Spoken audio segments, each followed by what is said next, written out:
Hello, everyone.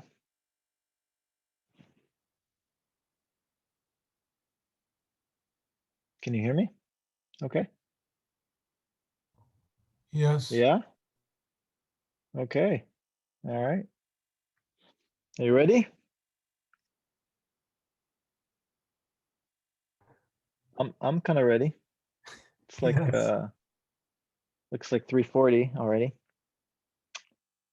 So as you can see, MRI is inspiring lots of creativity of people putting all sorts of stuff on YouTube. So this lab, I guess, was bored. They were bored during the lockdown, so they programmed the scanner to produce some sound. I'll show you some better ones later. But I thought that was nice because it involved actually an additional, co-playing, which was pretty cool. Okay, any questions before we go ahead and start?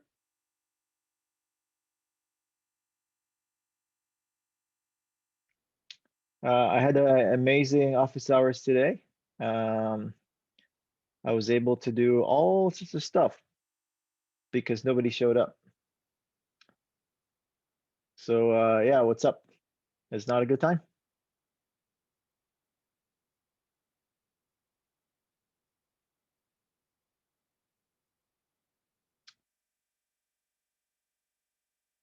What time were they at again? Yeah, I thought that they were only for last week, so Yeah. they were like you were gonna continue at that time. It's 11 to 12. Yeah, and the link is there. Honest group has group meeting at that time. Okay.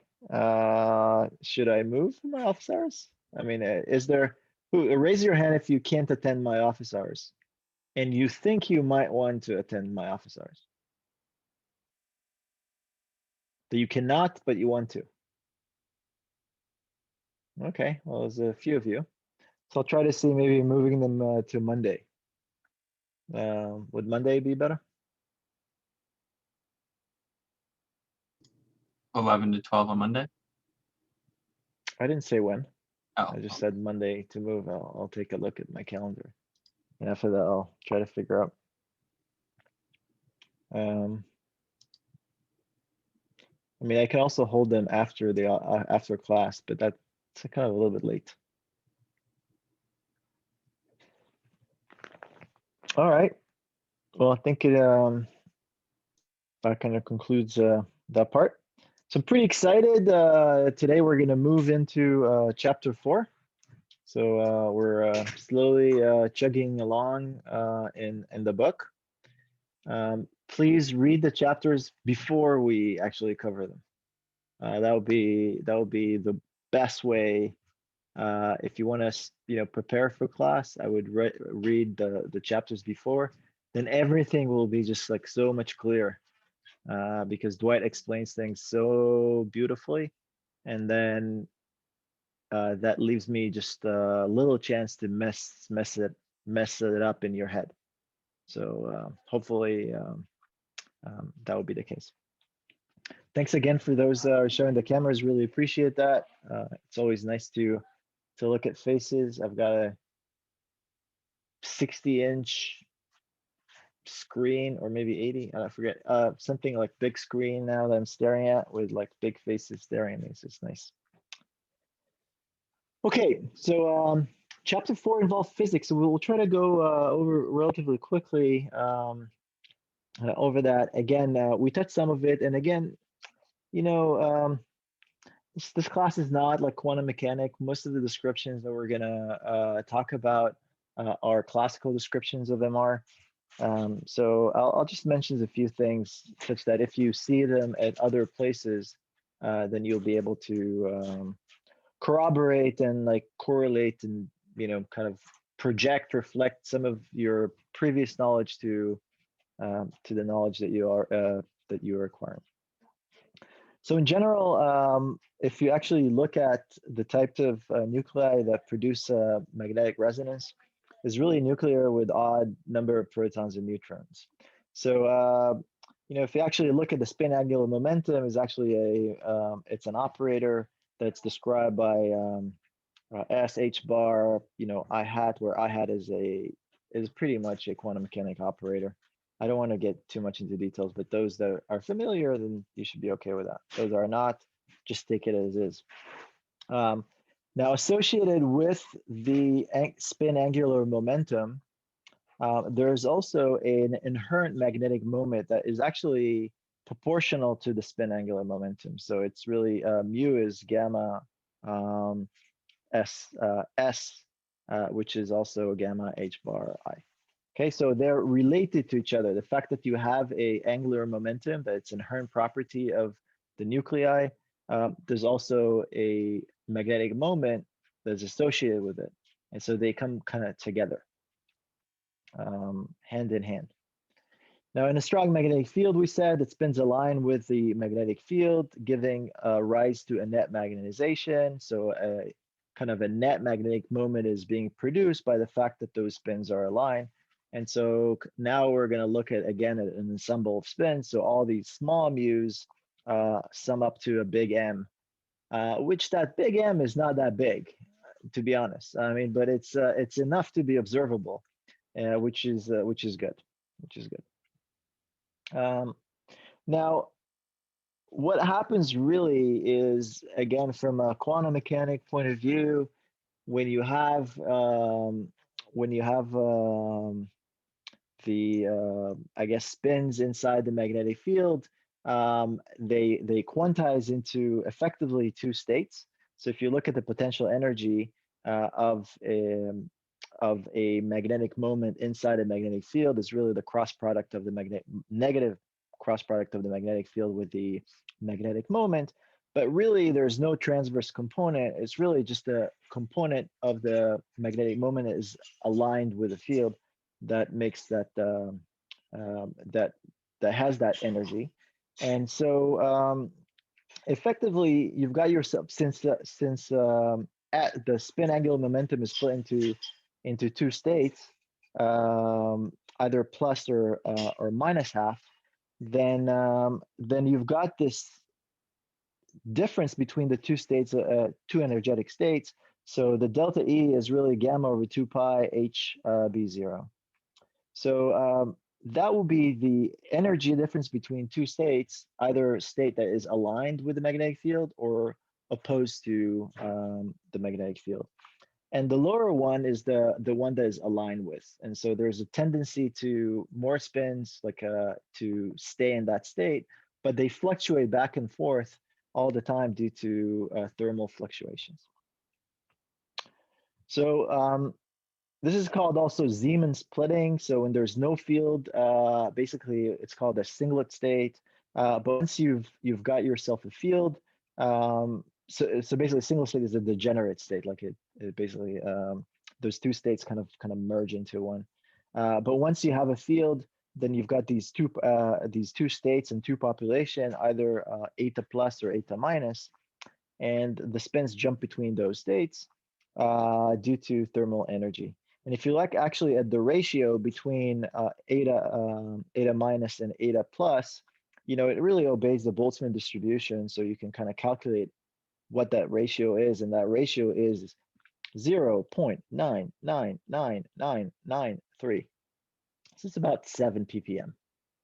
So it's a very small effect. Okay, 7 parts per million.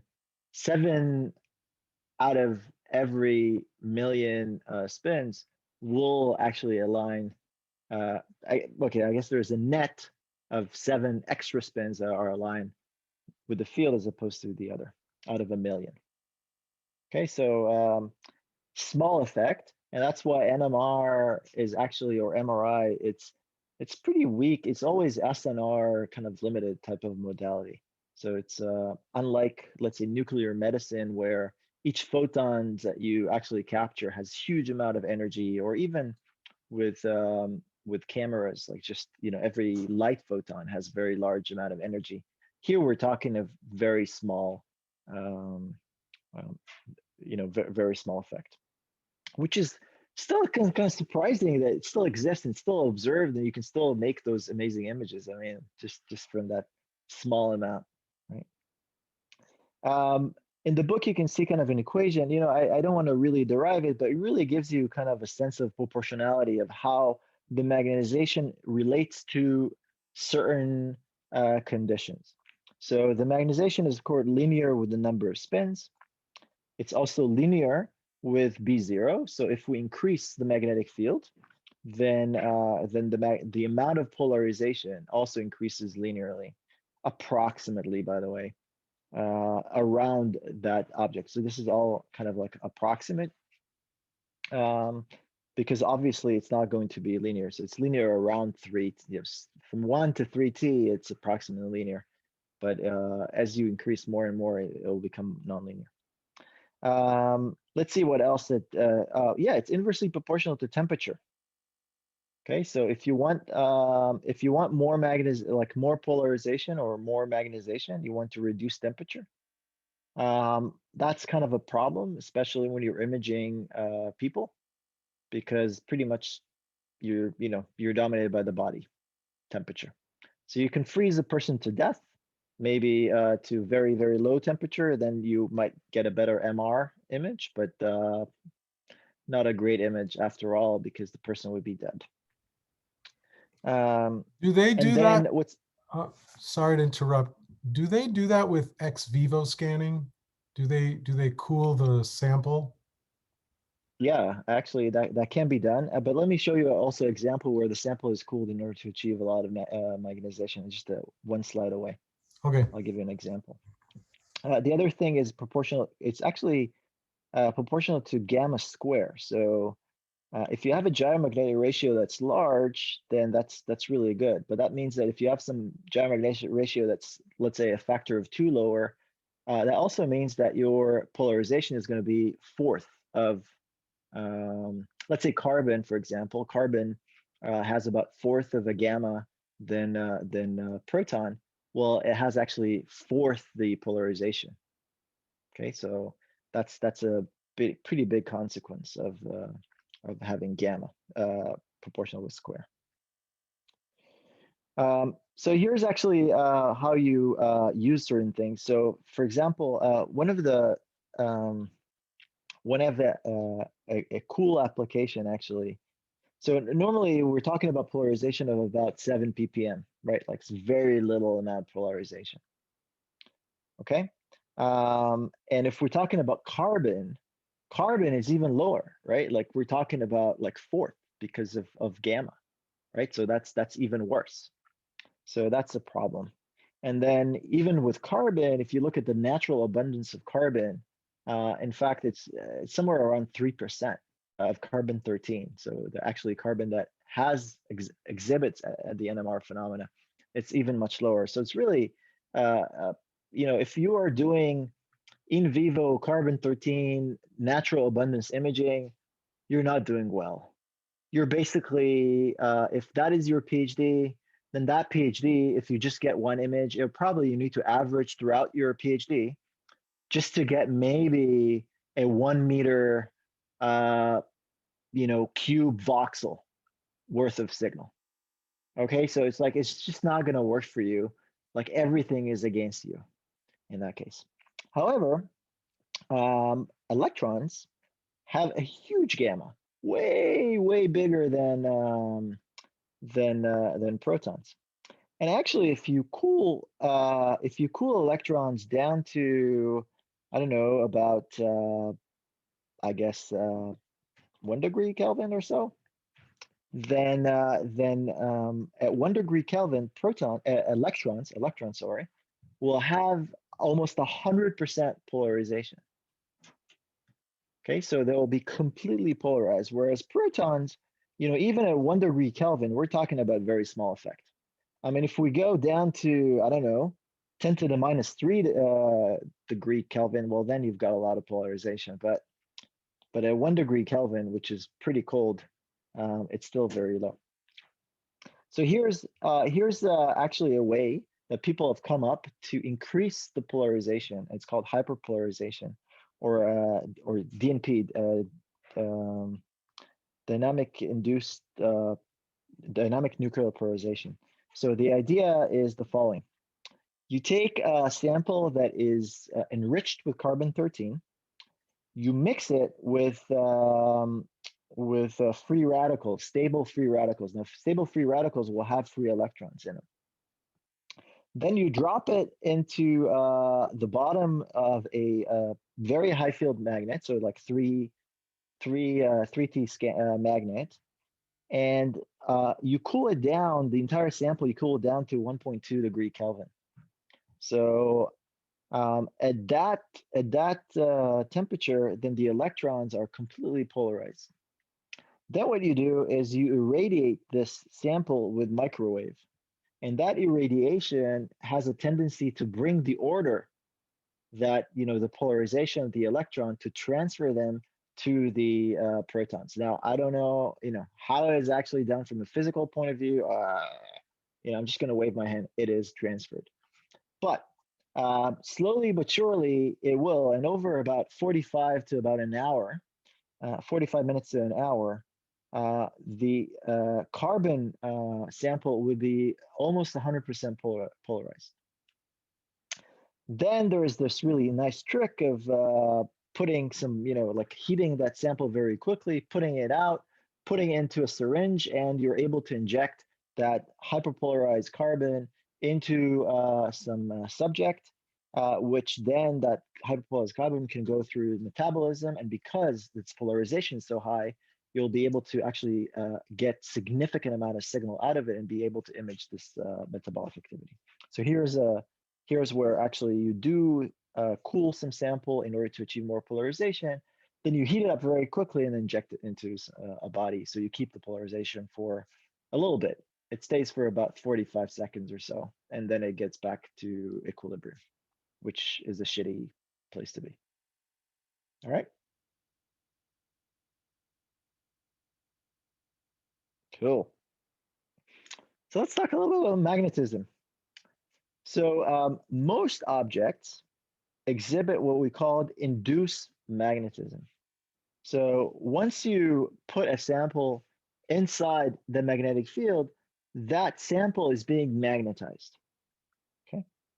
And the induced magnetism, you can write it as a product of mu0, which is the magnetic, it's a constant magnetic permeability of vacuum. Then, the size of the volume of the sample that you have, the size of the magnetic field that you put in, and another unitless constant, which is called magnetic susceptibility. Okay, so that happens to every type of material. You put a sample of water, you put a sample of you put like, I don't know, anything that you put in magnetic field exhibits this. Now, what does it do? Well, what happens is when the magnetic susceptibility is actually positive, this is called paramagnetism. And then the sample, if there is if you have a sample with a magnetic susceptibility that is positive, then it will tend to bend the magnetic field lines and concentrate them within the sample. Okay, so it will induce a higher, I guess, magnetic field within the sample. Whether you have magnetic susceptibility being negative, it's called diamagnetism, and that tends to separate the magnetic field lines. Okay, so then the magnetic field inside the object will be lower compared to the outside. Okay, so this is a very interesting phenomena. It has several sources. So it has several sources, and let's talk about them. So where does this come from? So it comes from these three sources. One is basically the fact that electrons circulate around the nuclei. It's effectively a current. And so when you put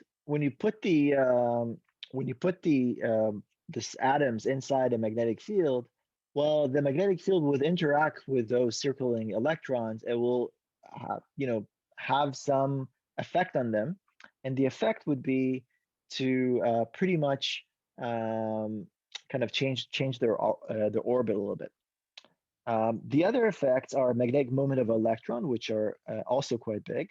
So effect 1 and 2 are very big. So circulation of electric currents and also magnetic moment of electrons.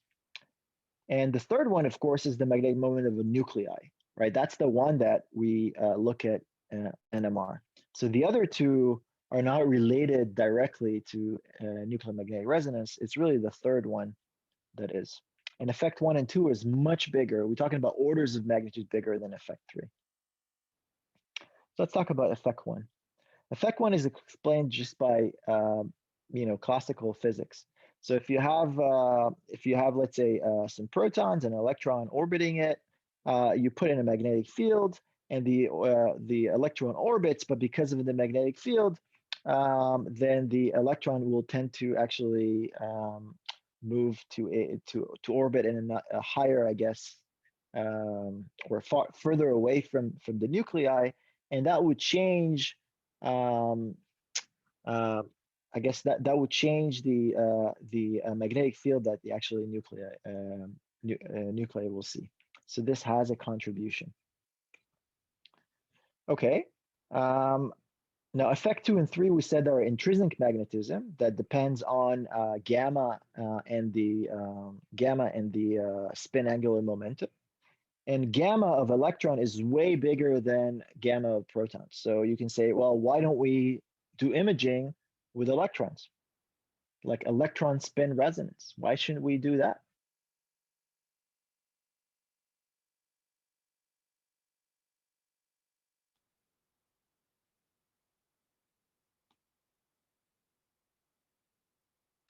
Well, the problem is that there's not that many free electrons out there, right? Electrons don't like to be by themselves, whether protons actually don't care if they're by themselves. Electrons don't like to be. And so there are very few stable material, except stable free radicals that have free electrons abundant, but otherwise you don't have pretty much free electrons within your body so much that are stable that you can actually make images out of them. The other thing is that gamma is actually so high such that the frequencies often related to ESR are in the gigahertz frequencies, which makes it difficult to penetrate into the body in order to do some imaging. Now, effect 1 is really big, though.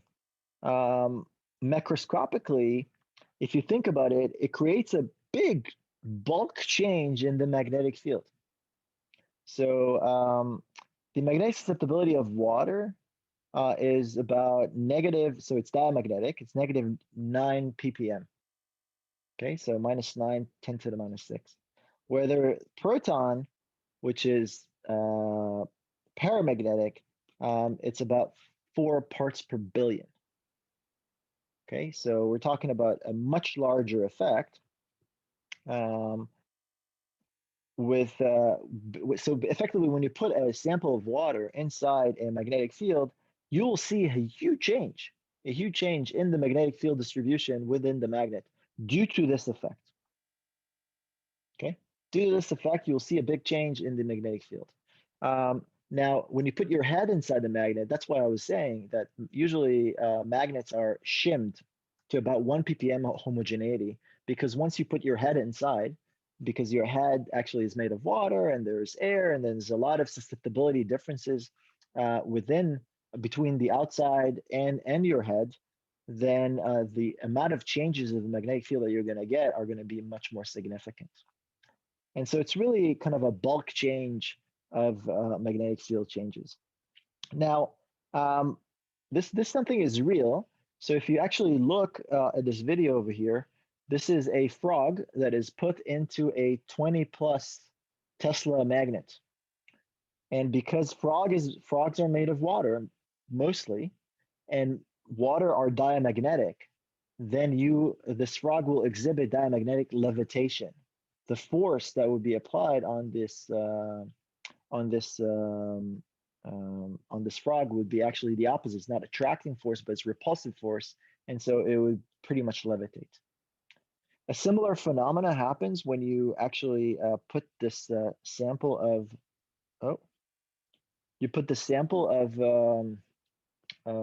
pyrolytic graphite above these neodymium magnets, And so that setup over here, because pyrolytic graphite is very diamagnetic, you can actually create magnetic levitation, a stable magnetic levitation, and it will just levitate forever above that magnet.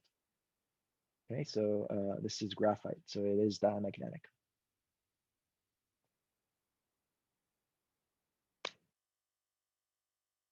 Now, the thing is, why can't we? This is a huge effect, right? It's a huge effect. So why can't we observe it? Like, why don't we just use that to do imaging? I mean, that would be phenomenal, right? Because it's like so big.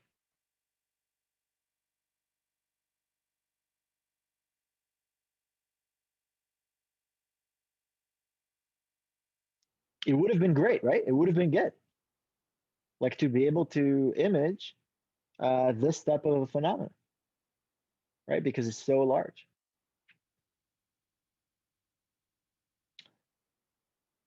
So here's the deal though. When I put a sample of water inside a large magnetic field, like 3 Tesla, the effect is 9 ppm.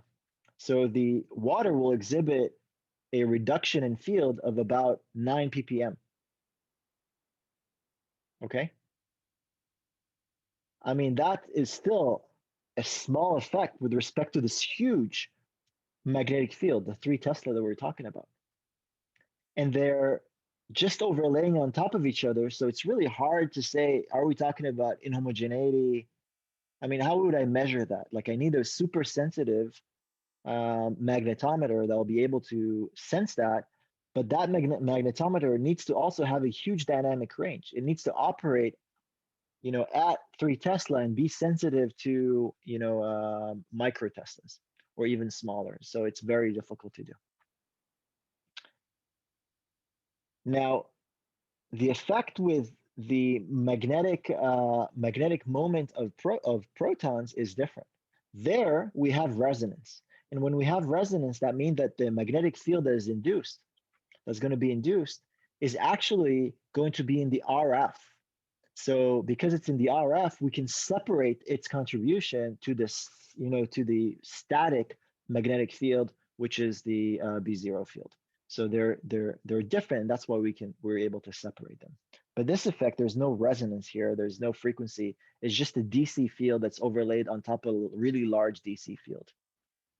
Okay, so it's very difficult in that sense. However, in MRI, it can be indirectly observed.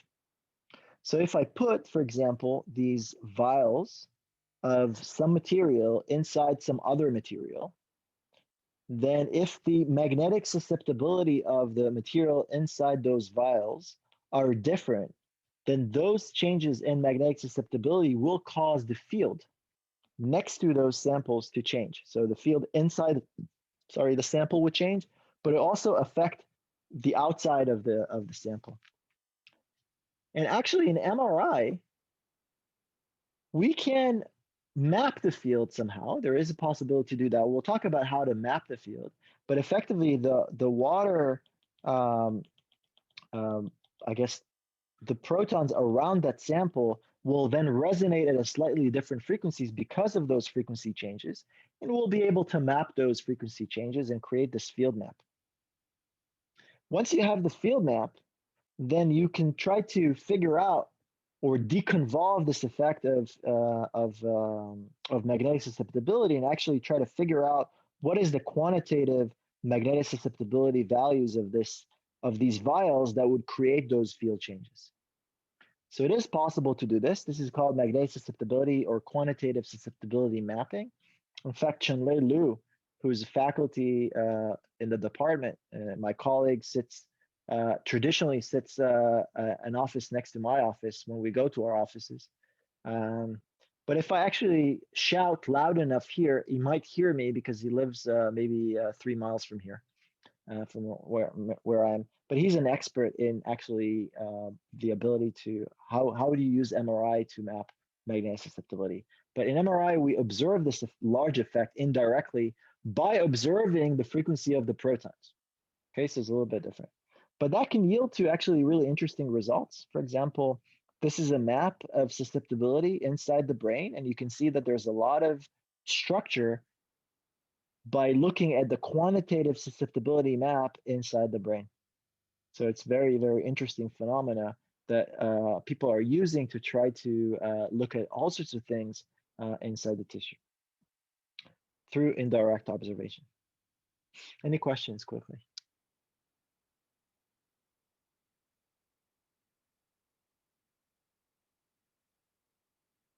Okay, I mean, I have to say that the concept of magnetic susceptibility is kind of hard to grasp, and like, what are we really talking about? But you know, it would also again slowly kind of resolve. But again, the idea here, you put some sample inside the magnetic field, it will create changes in that magnetic field. And with MRI, because there's changes in the magnetic field and there's water around, you know, it will change the resonance frequency of water around that object, which will allow you from observing that frequency to try to infer what was the susceptibility difference between those tissues. Okay, that's kind of the idea. We'll talk about that later. Mickey, I have a question. Yeah. Can you go back to that picture on the previous slide? On the bottom right on F? Yep. Do you say that the different intensities are mapped to different susceptibilities, or what exactly is the mapping? Yeah, actually, so I think this one is this particular one is a magnetic susceptibility, and it's quantitative. Let's see, yeah, and it's quantitative. So you could see like -8 and +8. That would be like the, you know, this is the magnetic susceptibility value. It's you know, it's a constant, right? Like it's a unitless constant. And you could see that some parts is like negative. So like CSF is negative, and that kind of makes sense. CSF is mostly water, right? So it's diamagnetic. So it should be negative. And then there are some other places where it is positive. So I mean, there are some paramagnetic effects, I guess, over there. So you can see those changes inside the tissue. Yeah, the globus pallidus collects a lot of iron throughout our lives, and you can see the metal there, and the globus pallidus is creating a hyperintensity. Well, wait, what's the global pallidus? Are you talking about this? Like right next to the, yes. Yeah. Okay, yep.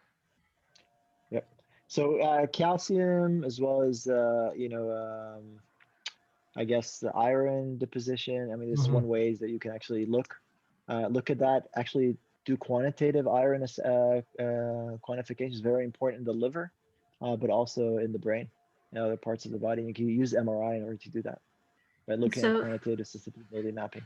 And so, what are some of these other images? What's F compared to C? Oh, yeah. So this is okay. So I don't want to talk too much about it, but basically, this is a phase map of, like, if you, I told you the images have phase, right? So this is a phase map with a wrapped phase map. This is the unwrapped phase map. And then I think actually this is probably, yeah, and this would be the quantitative susceptibility map corresponding to that phase map. Okay. So it's kind of like a high pass filter of this map, somewhat, and deconvolved. So actually, one thing that you could do, if anybody's interested, it could be a project to do, for example, either a literature review on susceptibility mapping or some research on susceptibility, quantitative susceptibility mapping, which would be interesting. Okay, so that's a possibility. Okay, let's talk about a phenomenon called chemical shift. Now, effect 1, I said, had a macroscopic effect, that, you know, it creates like this big changes of magnetic field inside the object, but also outside of it, depending on its geometry. But also has a microscopic effect. The fact that the electrons move in and out, they shield the magnetic field that the nucleus sees. And again, it's not a huge effect. It's effect that's measured in parts per million, but it is significant. And so effectively, the be effective, the the effective magnetic field that the nuclei sees is some B0 that you applied minus some induced field. And that can be written as B0, 1 minus sigma, which is really a shielding effect of those electrons.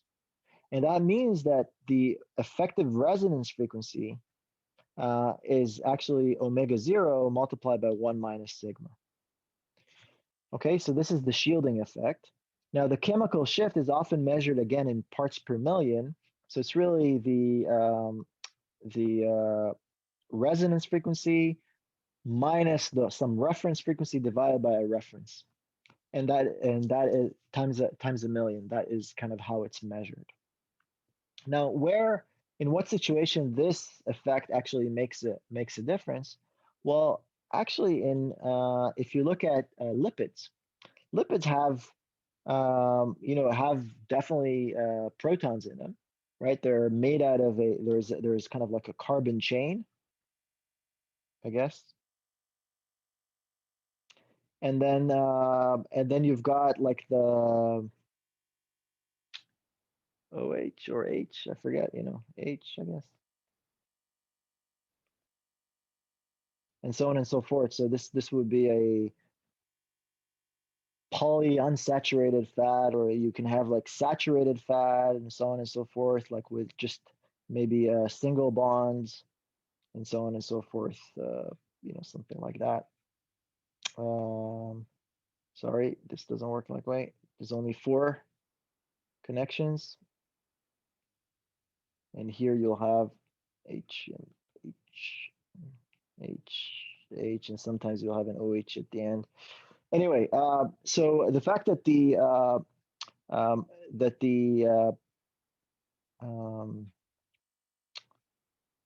protons are actually in different places in along the molecules, they're the electron cloud is actually pulled in closer or further away from the proton, and then what you'll see, it will exhibit what's called a chemical shift. So you'd be able to see that if you actually look at the frequency of lipids with respect to water, so water, let's say, would be on resonance, so that's 0 hertz. Well, lipids will have a huge peak at about, I think it's about 9 ppm away, which is 420 hertz at 3T. So they have a huge peak, but they also have some other peaks related to other protons that are, like the different protons that are not as common. And so you have, like, for example, a peak here, another peak here. Normally, we would measure those chemical shifts in ppm with respect to some reference. And so water, I think, is about, it's about 9 ppm with respect to this reference. And this fat peak is 11 ppm. This fat peak over here is 2 ppm. And they're all measured with respect to the resonance frequency of TMS, which is tetramethylene or something like that, which is some molecule. And the reason it's measured with respect to this molecule is because this molecule resonance frequency is stable with temperature. And so, but that's not true for water or fat. And so if you want to measure, so this is pretty constant. And so we can measure then the frequency offset of fat or water with respect to TMS, and that will be 2 ppm and 9 ppm. Okay. So this is an interesting effect, and actually has a huge effect when imaging the body. Okay. When imaging the body, you'll see that the fact that fat has a slightly different resonance frequency, it's actually not so slight. It's 420 hertz away at 3 Tesla. And remember that we often use the mapping of frequency to position. So you can kind of see how if we just do a regular reconstruction and we don't know that this is fat tissue, we might actually position the fat in the tissue slightly away from where it's supposed to be because it's resonating at a different frequency. And that's actually a very common thing to see. Okay, we'll talk about that more. Okay. So now what I want to do in the next 40 minutes or so is to try to go and derive from a mathematical point of view the description of the dynamics of the interaction of the magnetization with different magnetic fields and see how they are affected.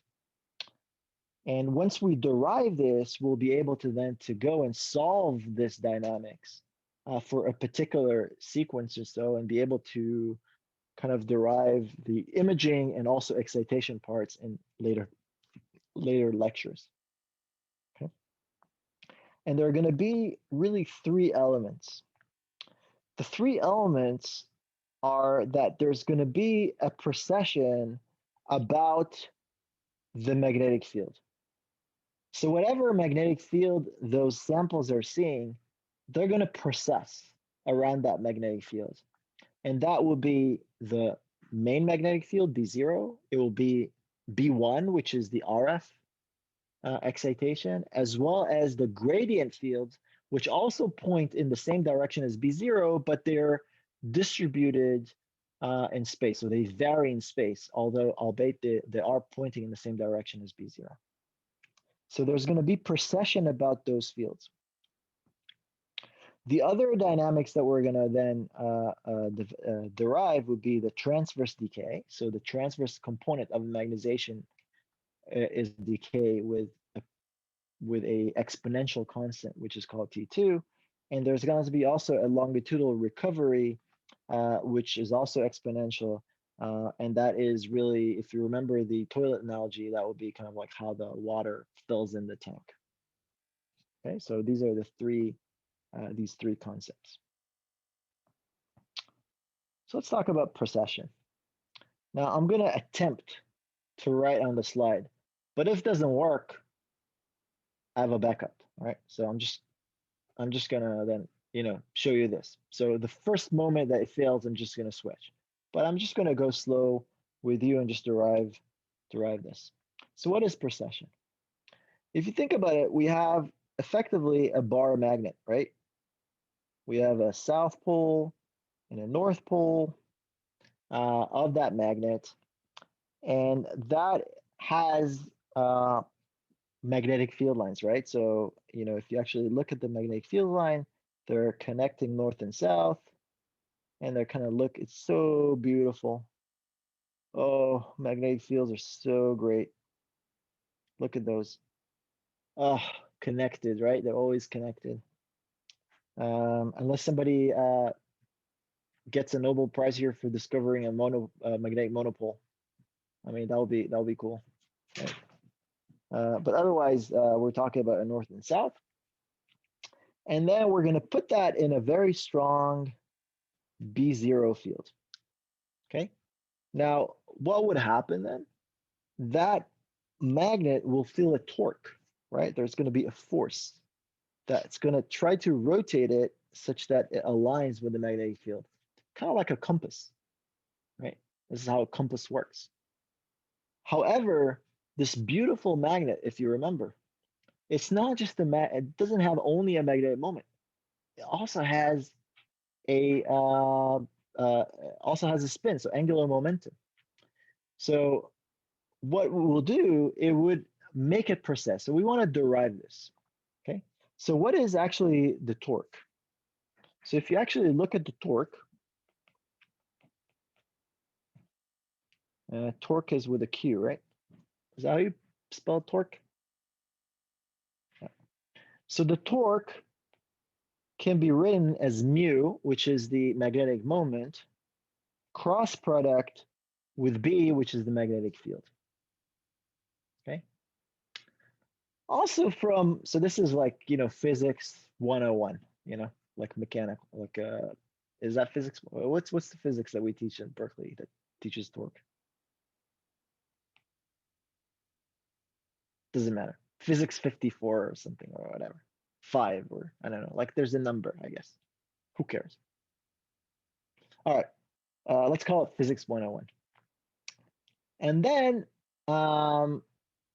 as it turns out, actually, torque, by definition, is also the change in angular momentum versus time. So the change in angular momentum versus time is also a torque. And because these needs to be the same, then I will have ds to dt equal to mu cross b, which then determine the dynamic that that I'm going to exhibit. Okay, so what is mu cross b?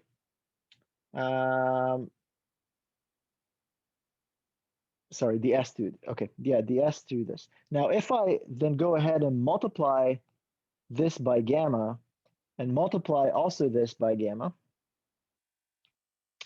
then I will get the following.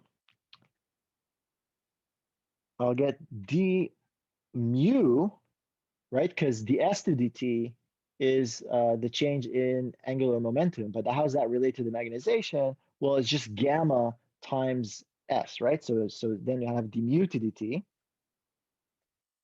equals to mu cross gamma b. Okay.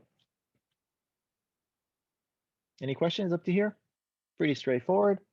Now, of course, we're dealing with bulk magnetization, not with small magnetization. So we're going to then use the same equation for M, capital M, which is the bulk magnetization. So it's the magnetization of an ensemble of spins. So dm to dt equals m cross gamma b. Or I can write in the same way, dm to dt equals minus gamma b cross m. So pick your own poison, okay, of which of these you'd like to use. So that's great. That's great.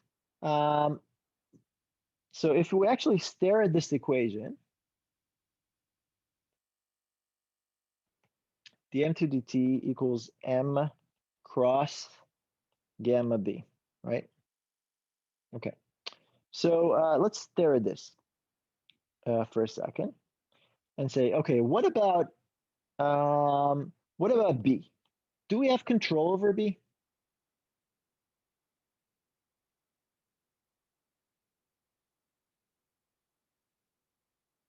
Which B's do we have control over? B0, do we have control over B0? No. No. Okay. So yes, it's kind of true, but it depends because yes, clinical scanners, often we don't have control over B0. But there are other type of MRI scanners that you can actually change B0 if you wanted to. Okay, so it is possible on some scanners, but not on clinical scanners. So I guess we don't in that case. So the answer is correct, but you know, there's subtleties. So which one do we have control over? The RF and the gradients. Yeah, so B1 and then B2. Sorry, the gradients. There's no B2. Right. So yes, the RF and the gradient. So this type we can control. Okay. All right. What about M?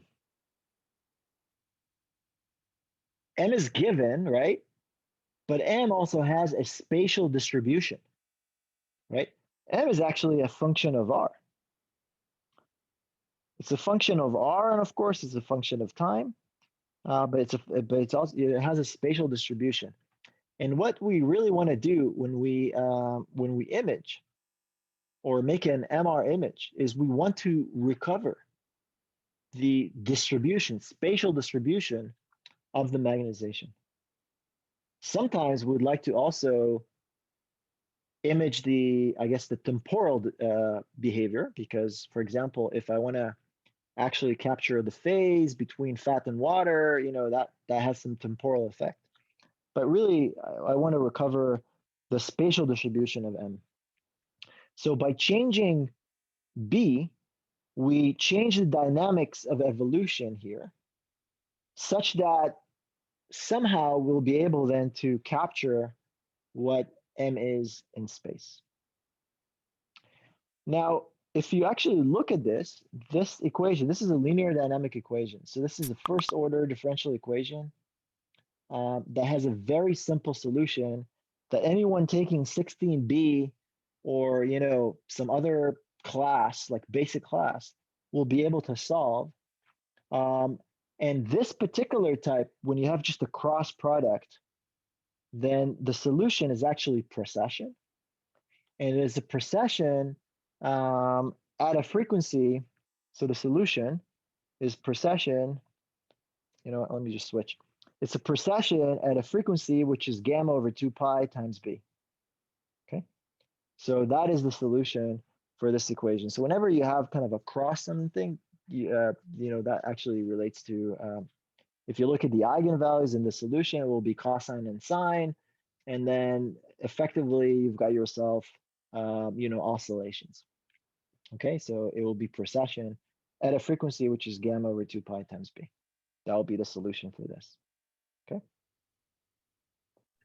I have a question. I was wondering, and this might be more negligible than anything else, but since the precession of each atom, right, or the nucleus, right, they kind of make their own magnetic field in a sense. How come we don't have to calculate that in how many, atoms we have or whatever? Because you'd think that all of that would change the magnetic field, even the one we do make. Yeah, okay, so we put the sample in the magnetic field, so it polarizes, right? So now you have a net magnetization of many spins altogether. And this is really the magnetization that you manipulate. So, but we don't have to worry about the fact that different amount of, different densities, would it change anything overall? So there is interaction with the magnetic field between spins, which is called spin-spin interaction. We're going to model this as actually relaxation phenomena. Basically, what happens is it's all very random. And so it would create kind of fluctuations that would cause the spins to lose coherence with respect to each other. Like you'd think that everybody is kind of rotating, precessing in the same rate, but because they affect each other, then they start losing that coherence. And when you start losing that, your overall signal kind of start canceling. And so you'll get a decay. But we'll model this as a relaxation phenomena. I was just thinking because the Lamore frequency and all that, it just, all of our models never seem to take into account of density. And I mean, I kind of just put that, I kind of just thought of that. What do you mean by density? I'm not sure what do you mean by density. I mean, for instance, how much, one proton, one hydrogen proton versus, 100 or whatever. With that, I mean, I don't think that would make that much of a difference. But concentration. No. Yeah, concentration. That's what I meant. Maybe that. Yeah. Well, we're always looking at an ensemble, a huge ensemble of spins. Otherwise, we can't really do this analysis from a classical point of view. You'll have but to none of that would have a overall effect, I guess. Yeah. Yeah, no, actually, it has an effect, and that's why we can model this way. So I was just kind of thinking, kind of reminded me of the Boltzmann distribution type thing, where I was just wondering if something similar, because you were talking about that earlier. It does actually. So the Boltzmann distribution, again, is an ensemble of spins, and then we can then say, oh, you have that many, on average, you'll have that many spins that are up or down, and then we're just going to use this ensemble of spins kind of as a, from a classical point of view, and think of them as having rotated magnets. Got it. Cool. Rotating magnets. So effectively, if I have a magnetization pointing in this direction, the field is pointing in this direction, then this, where's the video? No. Well, nothing is perfect. So this would precess, okay? This precess around the magnetic field at a frequency which is gamma b, okay? Proportional to gamma b. Okay, and this is really the solution for this linear dynamic equation. Right. Okay, so what we're going to do, the plan right now is we're going to derive the math for each element. All right, precession we kind of derived. Then we're going to derive also relaxation, both longitudinal and transverse. And then we're going to put it together, and we are going to put this dynamics together to what we call the Bloch equation, named after Felix Bloch, which is pretty much a phenomenological equation. So it was derived through observation, right? It was fit to the data, but it's a really, really good model. After we do that, then in future lectures, we're going to solve the Bloch equation for special cases. We're going to solve for excitation when we're talking about chapter 6, and we're going to solve for reception when we're going to talk in chapter 5. And once we talk about reception, then you can see how from solving those linear dynamic equations for particular cases, you can actually derive K-space. K-space will show up. We're going to also show how you would then apply a Paul sequence such that you'll be able to perform imaging, and then kind of derive from that requirements for sampling and so on and so forth. So I think it's pretty nice, kind of a way to see things. Okay, so we're applying 3 fields. There's B0, there's B1, and there's B2, right? G, not B2. There's no B2.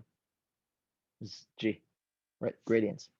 Actually, these are three different fields, all pointing in the same direction as B0, except that these ones have a function of R, right? Like they have a function of space.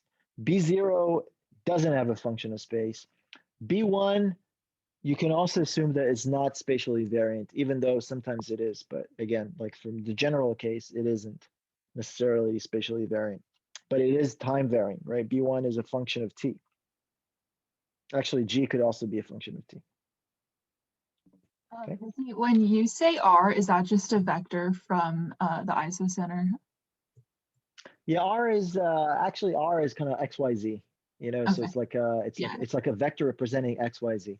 So it's like a spatial position. Okay. Okay, yeah, thanks for asking. It's not just radial, no.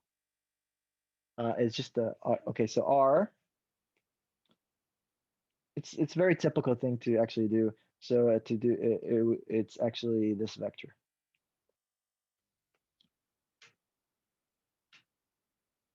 Okay, or maybe R like that would be that. Okay. Yeah. Okay. I was thinking. Much like we often use small k to do also kx, ky, kz. Sometimes people would actually say x with a vector, and then they'll mean spatial position too. So you'd be able to see that as well. But when you see r or x, you know it's spatial coordinates. When you see k or f, these are frequency. Okay, typical. Psi sometimes is another. Okay, so we apply those fields. So let's actually see what those fields are. So the B field, the total B field, okay, is and again here I'm using again these coordinates here. So instead of x, y, z, you can also use k, j, and I. I would be x, j is y, and then k is z, right? Another typical, and I'm using the notation from the book. Okay, and here's another example of x hat, right? Being x, y, z, g, gx, and so on and so forth, right? And these are unit vectors pointing in those directions.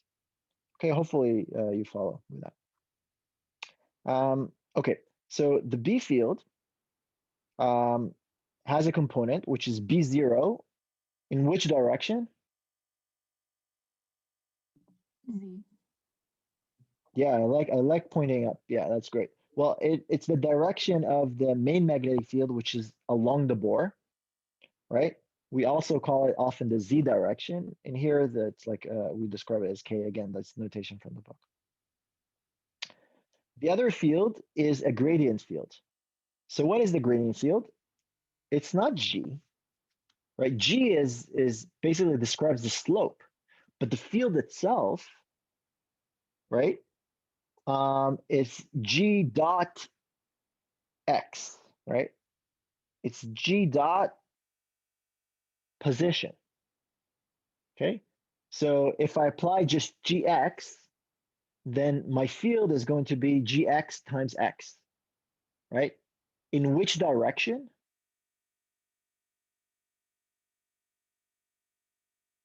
Again, up. Same direction as B0. Okay, so it's a little bit subtle here, but like just remember that it's like, so there's the spatial coordinates, there's the direction, there's G, which is a constant, kind of like the slope, and so the effective field is G dot X. Okay. Sorry about that. So in effect, if I do G dot X, that will be Gx times X plus Gy times Y plus Gz times Z. In which direction? All of them in the direction K. Okay. Now, what about the RF field? Well, the RF field is actually oscillating, right? So it's oscillating. It actually points out it's pointing in the transverse plane, so it's in the direction I and J, and it's oscillating with a frequency omega 0.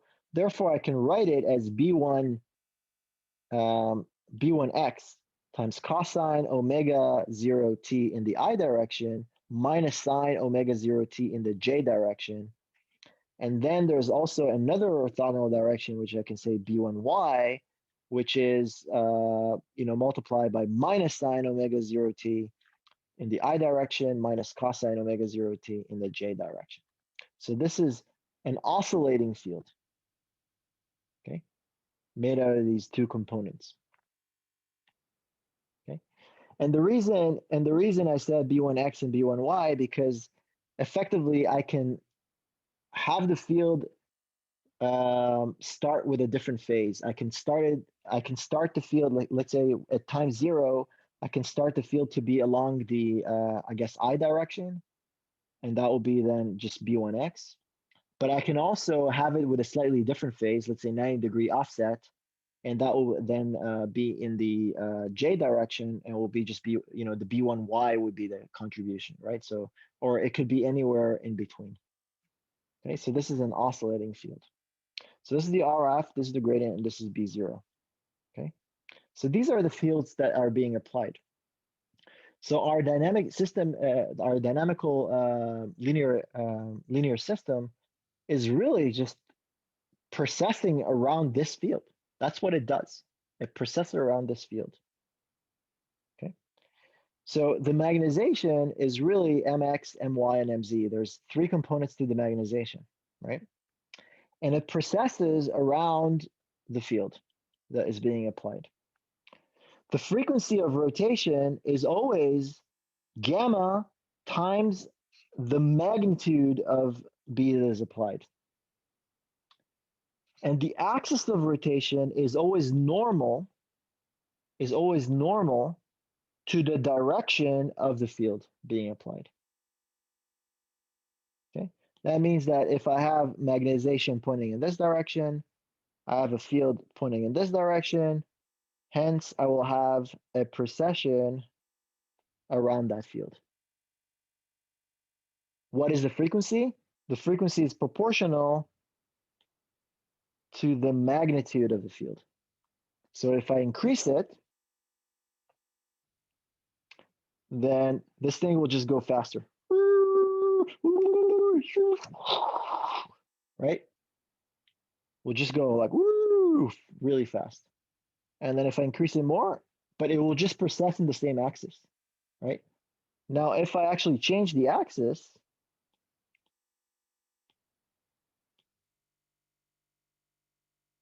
well, then my precession is going to be this cone.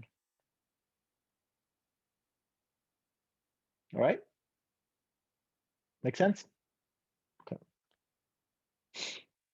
So this is really the lab frame. I mean, I'm applying a, so this is my magnetization. This is my magnetization.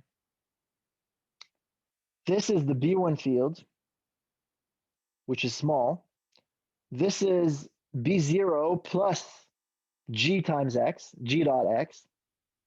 And then my magnetization, we're kind of, so the total field is this, is the contribution of this part and this part. So I'll get this. And so my magnetization will then precess around this axis, okay? Around the total field, okay? We'll get to that, okay? So it's described, so the dynamic is described by this cross product. dm to dt is equal to minus gamma b cross m.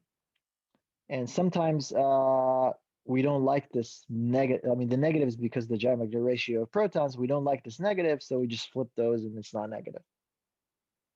Okay. So effectively, if you actually think, the size of B0 is enormous compared to the rest of the fields. It's just insanely big. I mean, we're talking about 3 Tesla, which is 30,000 Gauss. Okay. What is the size of a gradient field? Gradient, let's say, are maybe, whoa, the top is 4 Gauss per centimeter. Over 20 centimeter will be 80 Gauss. 80 Gauss is much smaller than 30,000. Right? So much smaller. What about the B1 field? B1, we're talking about 0.16 Gauss. 0.16 Gauss is even smaller than that. Okay, so B0 really dominates this dynamic. I mean, in fact, what I could actually tell you is, you know what? Let's just approximate this with just gamma B0. That's it, in the K direction. That's it, right? That would be a good approximation, right? That'd be a good approximation. It will be a good approximation for a short amount of time. But after a while, actually, the other components start having an effect. Okay, so we need to somehow remove, in our analysis, this huge contribution of B0 to be able to see the dynamic that happens without it. Okay, not without it, but like, you know, like the difference, right? Now, if you think about it, all the dynamics around B0 is really just a precession, right? A precession about the direction K or the direction Z, right? That's what it is. So if we move to a rotating frame, right? A rotating frame that rotates at the Larmor frequency, which is gamma B0, we're effectively removing that contribution. And then we're only left with the rest of the fields, which can then we perform an analysis on. That's kind of what we're going to do. Does that make sense? Xiao, you just raised your head like, oh my God, like, do you get it? Yeah. Yep. That's what we're going to do. So we're going to change coordinates. We're going to change to I hat R, J hat R, and K hat R, which are the rotating frame that rotates at a frequency omega 0. And the relationship to the lap frame is pretty much I cosine omega 0t, J cos sine omega 0t, and then KR and K are pointing in the same direction, right? So it's not like rotating in that direction, so we're good, right? So it's the same. So in the rotating frame, this is actually what we see. So effectively, in the rotating frame, we're already rotating, so we're removing all the contribution from the rotation that B0, exhibits, right? So effectively, the effective field in the rotating frame will be B0 minus omega 0 over gamma. If your rotating frame is accelerating, does this still hold? Or No, it doesn't. No, If I my mean, rot does no, that this ever is a not constant happen rotating or frame. no? Yes, actually, people use accelerating rotating frame I mean, in for order to do MRIs. analysis. Yes, they do that in MRI when you do a frequency swept RF. If you do sweeping RF with frequency, if you change that over time, then often people do actually also accelerating rotating frame in order to do a better analysis to see what's going on there. It simplifies things again. But effectively now, the effective field in the of B0 is now B0 minus omega 0 gamma. And then the other directions, well, okay, so G that doesn't happen, it doesn't matter, right? Like that still stays, right? Because that's still fine. And then these ones, you know, they're actually nice then. Now it's just B1x in the I direction and B1y in the J direction, the rotating frame. Because these were rotating before, now they're constant. Okay, they were rotating, now they're constant. And one is pointing in the I direction, one is pointing in the J direction. So my dynamic in the rotating frame is dm dt and the rotating frame minus gamma b rot cross m in the rotating frame. Now for omega 0 being gamma b0, so if we're looking at a rotating frame that is exactly gamma b0, then the main field will go away, right? Because then this component will then sum to 0. Sorry, can you go over again why we subtract by the omega naught when we go into the rotating frame? Okay, so just think of a situation. Okay, let's say you have just magnetization, right? Just the magnetization, and it's, let's say, has a transverse component, right? So the solution would be if we just have B0, then it will just keep, you know, just persist at omega 0, right? Right. So, but that's because, you know, this is the solution for M cross B, right? That's the solution for, you know, dm to dt equals M cross B. Now, in the rotating frame, that magnetization will stay then in the same place, right? So that means that the effective field that's being applied has to be 0, otherwise it would rotate. And that's why we're subtracting it, right?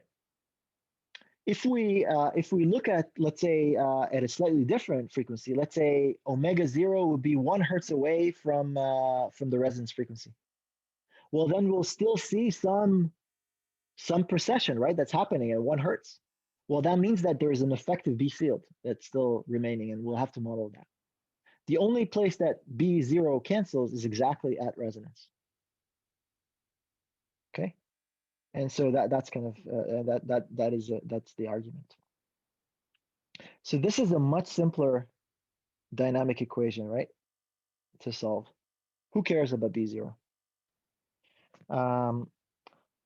So effectively, the magnetization M in the rotating frame will precess about the applied fields in the rotating frame.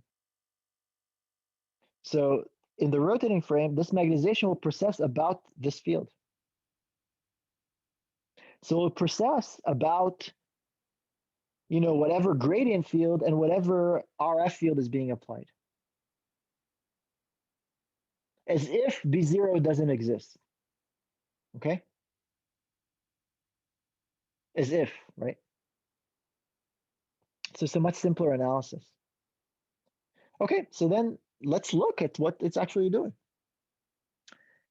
If I just apply a B1 field in the I direction, if I apply a B0 field in the I direction, not a B0, what am I talking about? A B1 field in the I direction, what would happen to the magnetization?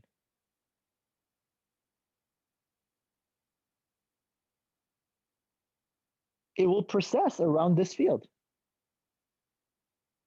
And what is the precession would be? It will be this. What is the frequency of precession? the frequency of precession is going to be gamma times the magnitude of B1. Okay, so it's very slow. We're talking about, very slow precession compared to the megahertzes that we talked before. I mean, this is, in the hertzes range, right? Because gamma is 4.257 kilohertz per Gauss, but we're talking about 0.16 Gauss, so it's like way less than a kilohertz, right? Does that make sense? So it's very slow. Now in the lab frame, it will be like that, right? That will be in the lab frame. But in the rotating frame, it's just going to be this beautiful, precession about. And this is how I can tip the magnetization from pointing in the K direction into some other direction and create a transverse component. Now, what happens if I have now the magnetization? Let's say my magnetization somehow, by applying a B1 field, got into this stage. Now my magnetization is here. It's pointing in the direction J. And now I'm applying a gradient field, some G dot X, what it is. It's in the X direction, Y direction, doesn't matter. It's still pointing in KR, right? So applying a gradient, that means that my magnetization is going to precess about Z or about K. At what speed is going to precess? G dot X, the magnitude of that, right? Okay, let's say I just apply, let's say this is just GX. And so this is just X, right? What does this actually mean? Well, it means that for some position, my magnetization is going to precess at a certain rate. For higher X's, like far away from the center of the magnet, where G times X is larger, then my magnetization is actually going to precess faster. What's going to be the value at the center of the magnet? G dot X at the center of the magnet is? 0. 0. So it's actually going to stay at the same place. It's not going to move. And what about the other side, the negative X's? Does it go in It's the going to precess the opposite other direction? way. It's going to precess the other way. It's going to precess the other way. So you can kind of see how, let's say 1 millisecond, spins at the center of the magnets will have, will have this phase or this direction. Spins a little bit ahead, like a positive axis, will accumulate, like some rotation, and spins on the other side will accumulate negative phase or negative rotations, right? So after a while, you're going to have a distribution of frequency of magnetization positions, right, throughout X. That's what's going to happen. Does that make sense? But the dynamic is actually quite simple, right? We're just talking about, again, when I apply a B1 field, this is the dynamic. And when I apply a gradient field, this is the dynamic. Okay? All right. So when I apply both at the same time, G and X, then the magnetization is going to be, so this is the total, right? So and if I have magnetization over here, it will precess around this contribution. And so I will have, my magnetization kind of doing this. When I have both gradient and B1 field at the same time. So you can kind of see, like how then the excitation is going to depend on the position, right? Because this part over here is 0 at the center of the magnet. So at the center of the magnet, my magnetization is going to do that. But a little bit away, it's just going to precess, this way. And really, really far away from X, where this is really, really large, my magnetization is just going to do something like this. And it's just not really going to move anywhere. Does that make sense?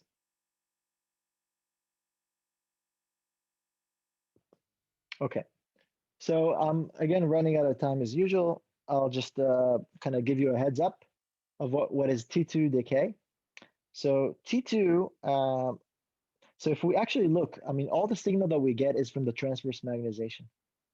The transverse magnetization turns out to be decaying. So it would, you kind of see it actually relaxing and decaying to zero. But why would it actually do that?